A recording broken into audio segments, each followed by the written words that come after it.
Okay, let's talk about my first time on set of a feature film, all the way in the countryside of Tuscany. Let's get into it.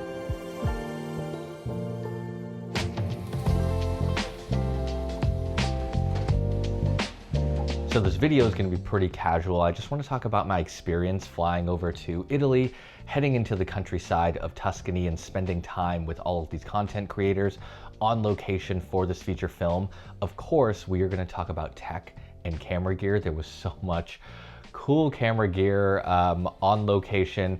I'm going to run through all of the different pieces of gear that I saw, some of the sponsors that were involved, and let's just talk about it. Viver por essas simples, dia para ser feliz, tirando tempo soprano, a casa que perepis, ouvindo fim preto branco, e as nuvens a passar. So I met up with the rest of the team in Florence, where we grabbed our cars and we took a nice hour-long drive into the countryside of Tuscany. Se você se cobrar demais, deixe não se enganar, que assim vai dar. Então quando a coisa apertar. This was our home base for the week. We had separate rooms, a beautiful property, gorgeous views, and again, just a very peaceful and tranquil location. One of the things that I need desperately in my life these days.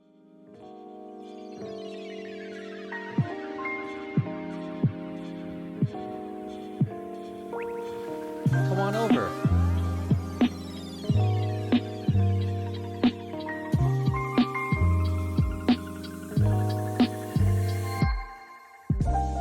So like I said before, I'm trying to bring you guys on for as much of these trips as possible.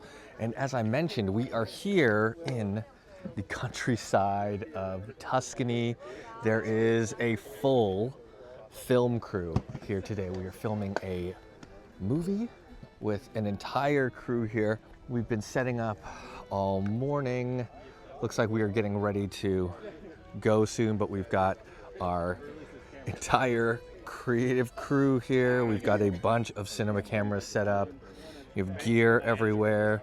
This is definitely the most amount of gear I've been around, and it makes me want to buy everything. So let's take a look at some of the gear we've got. We've got the crew setting up over here. We've got a black Magic Pixis over here, all rigged out, 85mm manual focus cinema lens, a full Condor blue cage and set up here, and we're ready to film this shot in the pond. Now on location, we're filming a thriller. The movie's set to come out probably later this year, maybe early next, but some things that I can show you is the gear that we were using. In this first location, we were by this very interesting pond. We were filming a very creepy scene with a number of interesting elements involved, and I'll share a little bit of that. But all the camera gear that we had on location was either the Sony FX3 or from Blackmagic, one of the sponsors of this trip, the Ursa 12K and the Pixis 6K. These were some of the coolest cameras that I have seen in a long time. Like I mentioned, I don't spend a lot of time on professional feature films, but seeing these cinema cameras and what they're capable of was really quite inspiring. And that's actually one of the reasons that's inspired me to upgrade some of my in-studio setup as well. But here we have the Ursa 12K. One of the creators brought this with him, Michael, and this thing is a beast. A 12K sensor, it's massive, it has a built-in ND filter, all of the different features, functionality, the tools you would want from a large box style cinema camera. And paired with the Ursa 12K were a number of different cinema lenses. I thought the image coming out of these was so incredible compared to, I'd say, what I'm used to, which is spherical lenses. The Sony ecosystem is fantastic. Autofocus is amazing. But just seeing the character and the image quality and just the footage coming out of these lenses paired with those beautiful cameras really inspired me to order a set of my own. So right now I'm filming this on my own Blazar 33mm anamorphic lens. It's got a 1.5x squeeze, and hopefully this looks really quite nice. What I actually enjoy is how smooth the bokeh is behind me and some of the character that just comes with an anamorphic lens. So what's very cool to see, most of the crew is using Blackmagic cameras. We've got a couple of Pixes over here. We've got this full-size Blackmagic Ursa. Like I said before, I'm not too experienced in filming with large-scale production, so seeing some of these huge cinema cameras is very cool. But let's stay on the topic of gear. Let's talk about the Pixis 6K. Now, at the release of this video, Blackmagic has already announced the Pixis 12K, which I desperately want to get my hands on. I think Blackmagic was going to send over a Pixis 6K, but this was prior to the launch of the 12. I don't know. I'd love to get my hands on one of those because you can tell from this footage, the form factor of this camera is quite small for a cinema camera. It is a classic box style cinema camera, has a built-in monitor on the side. It also has a ton of additional features. With the 12K version, you get the same sensor as the Ursa, that large one I just showed you, in this tiny Pixis body. But 6K or 12K, I found this camera to be quite amazing in the image quality, and you pair it with some beautiful glass, like anamorphic lenses, and really, you're gonna get feature film quality content. And this is what they were using predominantly to film all the scenes that we were on location to film.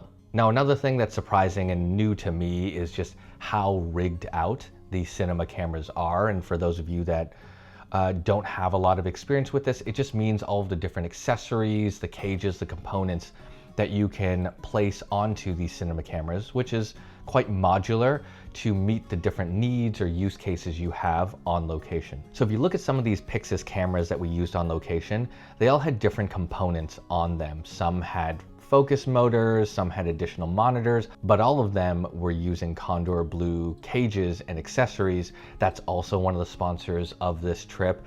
They create really high quality accessories, cages, cables, all the different components that cinematographers and filmmakers need to do their jobs. But it was interesting how critical the modularity of these cameras was to the locations and the jobs that needed to be done. For example, one of the days we needed to film a driving scene where we needed to mount one of these Pixis 6K cameras onto the hood of a car. Right, so we needed different accessories. We used the new Condor Blue suction cups here, and we were able to secure this giant camera to the hood of a car, and they were driving through the streets of this tiny village, which was incredible.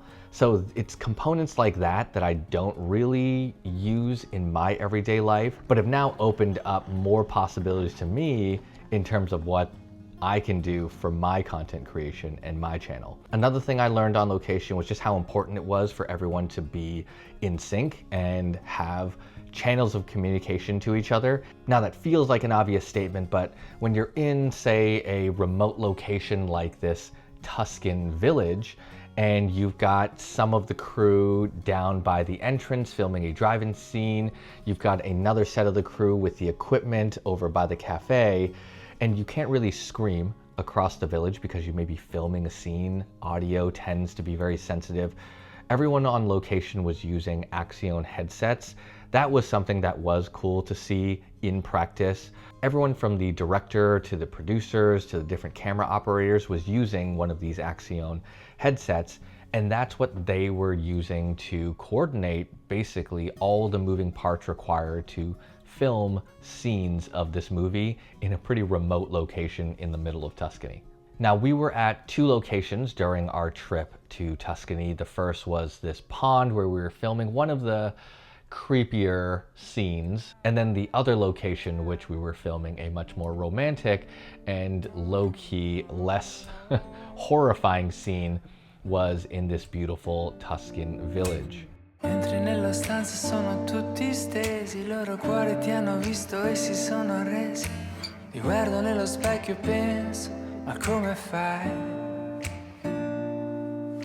La mente torna indietro al nostro primo incontro, storia, letto fine come in un racconto. Okay, so we're about halfway through our second day of shooting here in Italy. Like I mentioned, I've been on site, taking BTS stills and photographs with the crew. The best thing about it is we've been able to get a lot done, or I've been able to get a lot done with what I usually use for travel, content making, travel photography. I've got my A7CR right now, and I'm currently using it on the DJI RS4 Mini. And the best thing about it is still able to shoot great photos, get great B-roll. We've obviously got very high-end cinema cameras on location. The crew is currently using the Blackmagic Ursa, the Pixis, some very impressive tech. But I have to say that a lot of the travel gear that I brought with me on this trip is holding up really well, and it's kind of holding its own against some of these incredible cameras. We've also got crew using the DJI Osmo Pockets. I've got my Leica Q3, but so far my experience filming this movie here in Italy is that a lot of the gear that I currently use holds up pretty well. And you can see that it has started raining, and the best thing about it is a lot of this stuff is weather resistant, weatherproof, and even though we've got rain, I know that the gear is gonna hold up. It's going to do really well. Again, best thing about the DJI RS4 Mini is I've still got active tracking. Even though I can walk around, I don't have to worry about the framing of the shot. Everything is in focus. What I really enjoyed about this village is it's 1,300 years old. It's walled like a gigantic castle, but the people were nice. The film crew came in. We basically took over the square in the middle with all of our equipment. We were basically filming all day in this location, both for the movie and, of course, a lot of the creators like myself. We were out and about filming our own content. And this is where I got to spend more time with some of the other creators talking about the different types of travel gear that they were using. I'll do a whole other video on that because everybody brought different travel gear versus some of the gear that we were using on location to film this movie. But like I mentioned, for me, I used the A7CR. I brought the 24-70 G Master Mark II. I also brought my Leica Q3 just for candids, just beautiful street travel photography. And then I had my Osmo Pocket 3. And that was it for the cameras that I brought on this trip. Of course, I had some other accessories. We'll go more in depth about travel camera gear from the other creators in another video. But let's get to the last lesson I learned about being on location for this movie. And that is how to get all of the data, all the footage, all the photos that I shot, everything from a dozen different cameras and creators into one place so that you can start to put your movie together. And the last sponsor of this trip was LucidLink, but their technology made it possible for all of us, different creators, to upload all of our photos, our BTS footage into local drives on our laptops that are then synced and uploaded into a unified kind of cloud storage solution where everyone can tap into. And the best thing about that is most of us didn't even get to our SD cards or unloading footage until we got back from the trip. A number of people also went to NAB, so everyone's traveling all over the world, but we can still upload all of our photos, our videos, all of our raw footage directly into LucidLink. And then anyone else from anywhere in the world has access to that centralized folder. So the best thing for me is because I was traveling with a bunch of photographers as well, it's a great way to get awesome photos of me. I tend to be behind the camera quite often. There are a lot of great shots of me from some of the other creators that were uploaded into our repository. There's a lot of just really cool BTS footage that I can use and pull and put into some of my own content. And the same thing goes for the rest of the team, right? All the photos that I shot, all the BTS footage, everyone can access this, and we're using that collective library of footage to kind of create our videos, put together some of the stories that we want to tell from this trip. And again, it's thanks to LucidLink and the other sponsors that we were able to go on this trip, but it's also thanks to them that we're able to easily share all the different content and footage that we need, because we have terabytes and terabytes of footage between all of us. Probably most important lesson I learned was it's really all about fun and creativity. Yes, we were there on location to do a job and film a movie, but it's something that everybody enjoys doing. We were there to enjoy the process, take beautiful photos, get beautiful footage, and just be creatives.